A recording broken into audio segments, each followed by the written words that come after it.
First, in this video, I want to go over a couple of technical issues that some people have. In karate, we do katas, and those who practice katas understand that katas teach you some new techniques, they teach you movements, they prepare you for individual training using your imaginary opponent. You can use your power of imagination while you're moving around, and then you can actually start applying some of those techniques in a real combat situation. So we call them bunkai, the meaning of what you do, the techniques, you apply them. You have a partner, you actually practice those techniques. Well, they actually happen like that in real life, not necessarily, but they'll actually give you techniques that you can use or ideas that you can use if you see need for them. And this is all going to happen really fast in real life. So I want to go over a couple of things that people have problems with when they try to apply the techniques. So first of all, if a block doesn't work, don't blame the block. Ask yourself, am I timing it right? Am I using my feelings? Am I using the technique right? So for example, when he attacks with a punch, I do an inside block, reverse punch. He attacks, I do an inside block the other way, and reverse punch.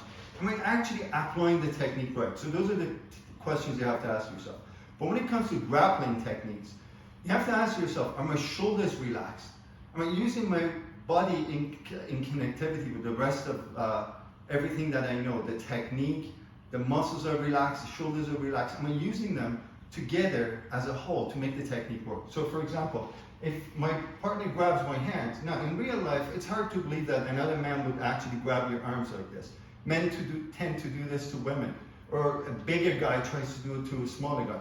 But regardless, keep your shoulders relaxed. Start using the techniques you know. So from here, ask yourself, am I moving my body together as a whole? Am I connected? Are my feelings in the right place? Shoulders are relaxed.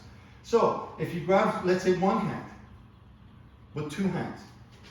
So this technique from like Ninja Shiho, am I applying that right? Technique from Basada, he grabs my hand. So from here, I pull together, shoulders should be relaxed. Now he's off balance. He grabs my hand. Technique from Jion. Now I can grab his arms and do a technique. And then now you can mix Aikido or anything else that you might know. He throws a kick. I grab and then break the knee. Am I moving out of the way fast enough? So these are the kind of things that you need to start thinking about as you become better in doing martial arts. And also, when you're moving, when you're doing a kata, ask yourself, am I just doing it to look good? Am I going to do it to make sure that it works? So in Basada, from here, make sure that your feet are like that, simply because when a person attacks and I go in, I want my feet to be right beside each other so that when I turn, I can throw them.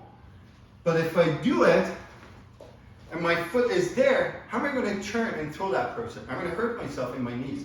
So as you do your techniques, karate, aikido, krav maga, anything you do, pay attention to these simple issues that can become major issues. So, is my body warmed up? Are my shoulders relaxed? Am I doing the technique right? Are my feelings in place with the rest of the technique? Because there are a lot of techniques that you do. For example, when he attacks and I'm using knife and blow, I use timing and feeling. The right time to intercept. That makes a big difference. He attacks. He attacks, reverse punch. Quickly move out of the way, set. Oftentimes we ignore the value of set. Set is quite important because, and I'm just going to finish this session with this. When he attacks and I set, I'm also not only protecting my tempo, but preparing myself to do a technique. So when he attacks, again, he's going to come with a punch and a reverse punch.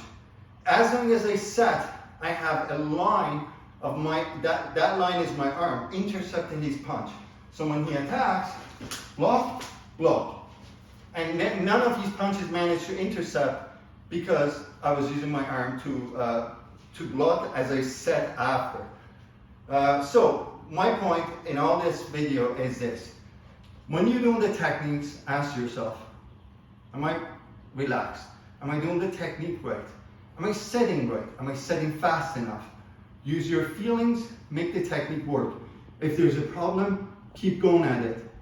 Blocks won't always work, but in a fight, if a block doesn't work, learn how to quickly move out of the way and come up with a different plan very quickly. And that's it for today. Us.